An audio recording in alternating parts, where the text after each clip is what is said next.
This episode of Tex Grebner Outdoors has been brought to you by a Samick Sage recurve, a Midlands bow mount for a camera, and two Samsung H200 high-definition digital camcorders.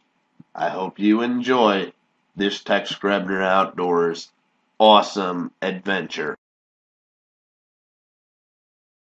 Howdy folks, Tex Grebner here with Tex Grebner Outdoors. Yet again, it is 33 degrees outside. Got the Savage paint and the sleeveless shirt. Jessica, this one's for you, baby. We're going deer hunting. It was just above freezing, and when I put the arrow on the string, I was in the zone. I was hunting another cattle pasture, and I had a lot of open ground to cover. The wind was blustery, but luckily, it was in my face for a change. As a bow hunter, paying attention to wind direction is very important. And yet, in most cases, it's irrelevant, purely and simply because most of us only have one way into our hunting area, and so wind direction is a nice dream. Moving probably faster than I should, scanning the brush ahead of me, enjoying some Copenhagen black. I saw some squirrels scampering around in the grass before reaching their trees. I had only brought 2 arrows with me because I knew if I had a shot, I would not get a second shot. I neared the big cottonwood, knowing that the creek was not far away. The grass at least allowed me a somewhat stealthy approach to the brush. I deliberated taking a shot at the squirrel,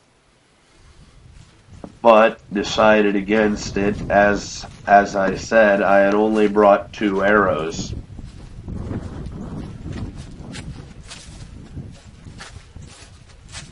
Cold and excited.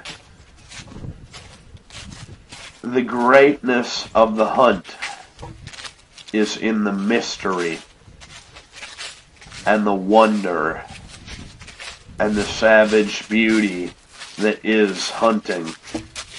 I hunt for sport, but yet I am reminded of generations ago when man hunted to feed himself, and yet there were the deer tracks at my feet. No idea how fresh they were, for you see, every day of hunting is exactly the same, but every day of hunting is just a little bit different. And as I neared the creek and the thicker brush, I became even more and more excited. Stop, wait, look, and listen. Glance for any flash of white. Listen for the sound of an alarmed deer.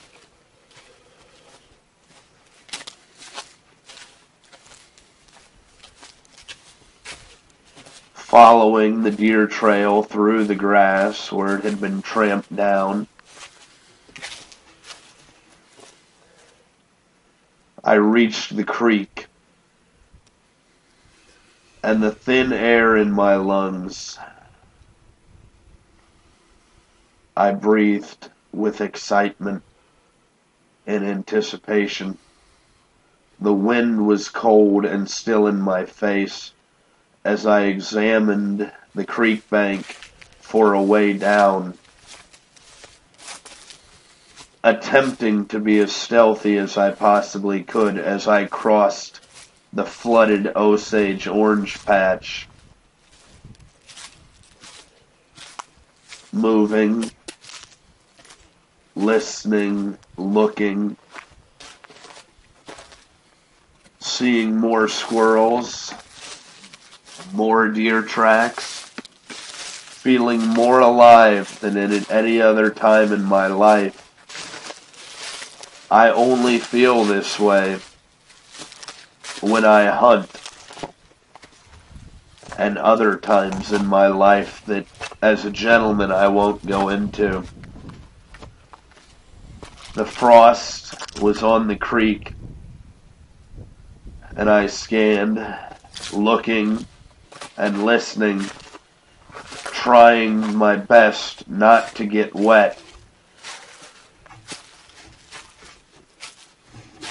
Moving, perhaps misguidedly, trying to find a way across the creek. For across the creek I knew was a bedding area for deer. It was cold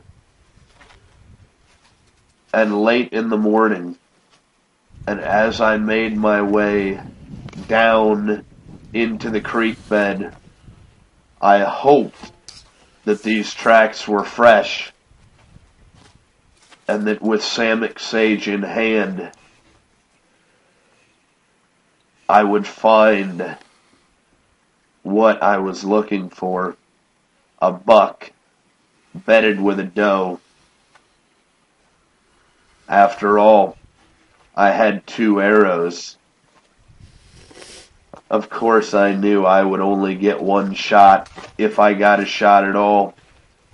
Moving carefully so as not to stab myself on my own broadhead, as stealthily as I could. Every deer track that I saw in the sand of the creek bed intensified my excitement.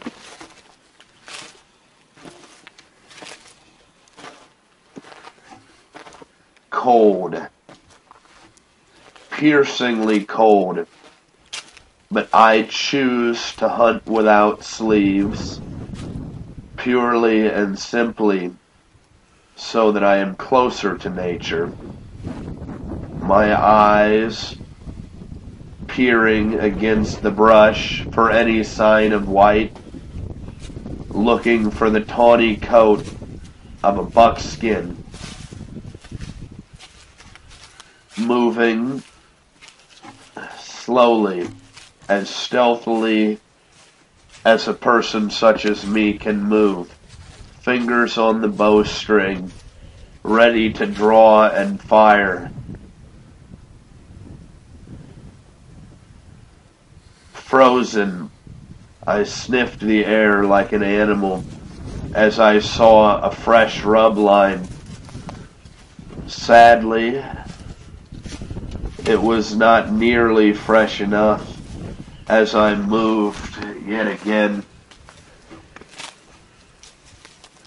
For you see, this is a cattle pasture, purely a bedding area, but it had recently been shotgun season, and so I had hoped that as this area had no pressure over the past season, that it would have afforded safe shelter for the deer, and that I might find a deer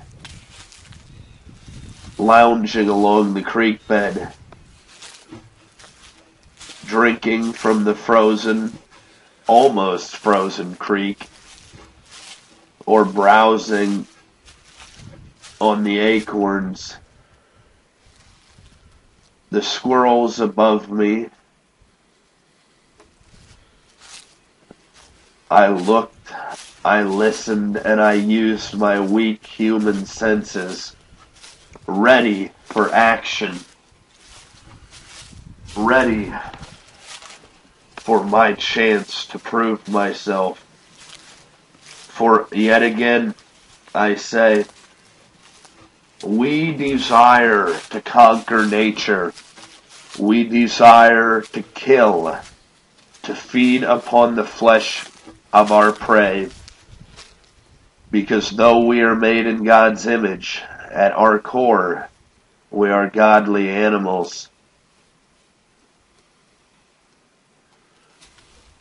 And we kill and desire to kill such beauty and majesty because we need to prove to ourselves that in our consumer existence that we still deserve to live. Still now, using as much cover as I could, scanning the hillside across the creek, shivering with cold, ice in my veins, ready for action. The deer tracks were all over the sand at the edge of the creek bank. And now I had to find my way across yet again. Luckily, the beavers had dammed up the creek, and so I wouldn't have to worry about getting my boots wet. Scanning, listening, smelling yet again, excited. My war paint cold against my face, savage in my desire, and in absolute awe of nature's primitive beauty. The architect of the beaver had been so kind. I stopped to examine the dam,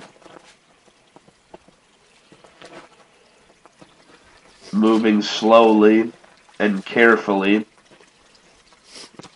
across the creek, looking, listening, becoming even more excited. So excited, in absolute ecstasy of the hunt. My fingers tightened on my bowstring as I drew nearer and nearer to the bedding area, the wind blowing in my face yet again. It was wonderful to be out on the hunt, on the trail, following up the trail, looking, listening, nearing the bedding area, wondering and hoping that a deer would be there, or maybe multiple deer.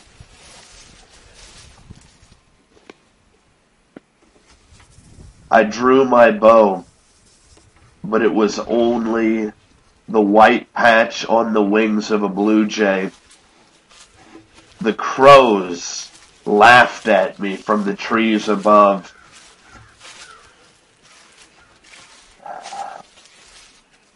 And in my soul I laughed as well. Who is man? The weakest and most pathetic of all God's creation. Could I have survived in a primitive existence, or would I have perished? Moving across the leaves, examining the bedding area, scanning the hilltop, my arms yet again torn by the thorn trees of the honey locusts, and the beautiful wild rose tore also at my flesh. My mind was hot with bloodlust, but my own blood was frozen.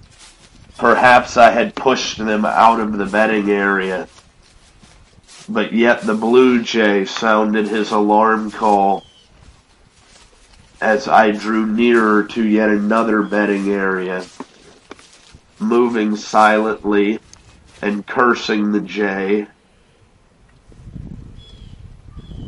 The white of a thistle drew my attention on the hillside,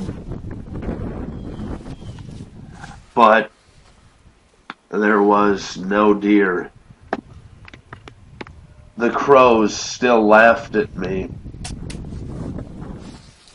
and I spit in disgust, now trying to find a safe way back across the creek. Fingers still on my bowstring, contented in knowing that I was hunting, that I was in the woods and where I belonged.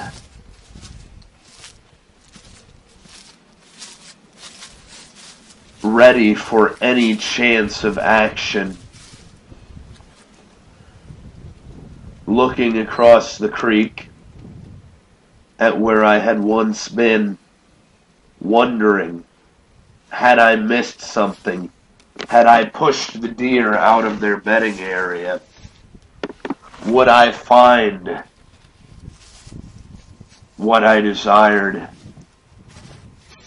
I slowly made my way down the creek bank, almost completely sheer, and righted my quiver. Deer tracks were all over the soft mud.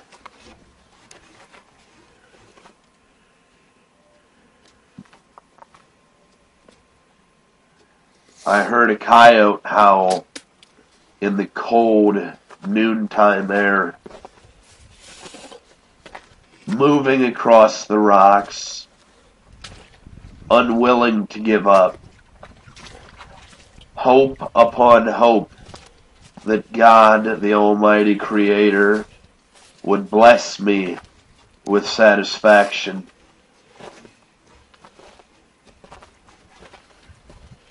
This cattle pasture in a valley had been cut by a glacier, and boulders all around me had been deposited by the glacier.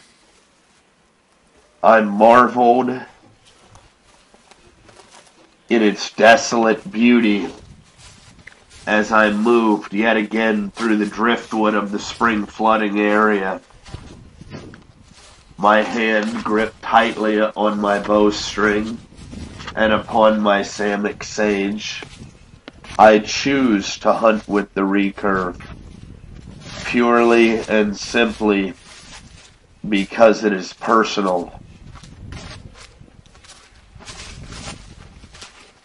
But as I moved back across the creek, I was still hopeful, though the wind now was blowing upon the back of my neck, for I was heading out of the woods. I scanned the top of the creek bank, wondering if the deer had circled around beyond me. I could see the muskrat holes in the deeply cut creek from the spring's flood, and the deer tracks inflamed my passion. They had been here when I was not. Cold now, but still ever passionate about the hunt, unwilling to give up. I decided that I would make for an enclave on my return across the creek yet again, potentially where the deer had holed up.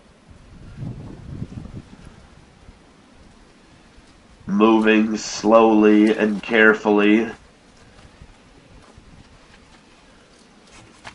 torn by thorns yet again, But pain was irrelevant. I had found the meal of a coyote. One hunter, at least, had been successful. I moved yet again through the Osage thick, trying not to step on any of the hedge balls. Still, absolutely excited. Moving closer and closer to the enclave,